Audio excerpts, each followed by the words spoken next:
नाशिक जिल्ह्यातील कळवण तालुक्यातील साकोरे पाडा इथं एक धक्कादायक आणि अंगावर शहारी आणणारी घटना समोर आली आहे। दारूच्या नशेत असलेल्या पतीनं आपल्या पत्नीची झोपेतच निर्घृण हत्या केल्यानं संपूर्ण परिसर हादरून गेला। विशेष म्हणजे हत्या करणारा व्यक्ती गावाचा उपसरपंच असल्याचं निष्पन्न झालंय। जयराम पवार असं संशयिताचं नाव आहे। जिजाबाई पवार असं मृत्यू झालेल्या महिलेचं नाव आहे। मिळालेल्या माहितीनुसार जयराम पवार यांना दारूचं व्यसन होतं। या व्यसनामुळे पती पत्नी म्हणजे वारंवार वाद होत असत। पत्नी जिजाबाई या त्यांना दारू सोडण्याचा आग्रह करत असल्यानं घरात नेहमी तणावाचं वातावरण होतं। मध्यरात्रीच्या सुमारास दारूच्या नशेत घरी आल्यानंतर पुन्हा एकदा पती पत्नींमध्ये वाद झाला। वाद शांत झाल्यानंतर जिजाबाई या गाढ झोपेत असताना संतप्त जयराम पवार यांनी घरातील धारदार शस्त्र उचलून झोपेतच त्यांच्यावर सपासप वार केले। यात जिजाबाई पवार यांचा जागीच मृत्यू झाला। पत्नी रक्ताच्या थरोळ्यात पडल्याचं पाहून घाबरलेल्या जयराम पवार यांनी देखील शेतात वापरले जाणारे कीटकनाशक प्राशन करून आत्महत्या करण्याचा प्रयत्न केला।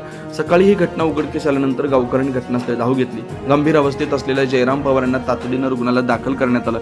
सध्या त्यांची प्रकृती स्थिर असल्याची माहिती आहे। समाजातील जबाबदार पदावर असलेल्या व्यक्तीनं व्यसनाच्या आहारी जाऊन स्वतःच्या पत्नीचा जीव घेतल्यानं साकोरे पाडा गावावर शोककळा पसरली आहे। नागरिकांमध्ये तीव्र संताप आहे। या प्रकरणी कळवण पोलीस ठाण्यात गुन्हा दाखल करण्यात आला। पुढील तपास सुरू आहे। नाशिक जिल्ह्यातील घटना पुन्हा एकदा व्यसनाधीनचे त्या भयावह परिणाम अधोरेखित करते। 9 न्यूज महाराष्ट्र ब्युरो नाशिक।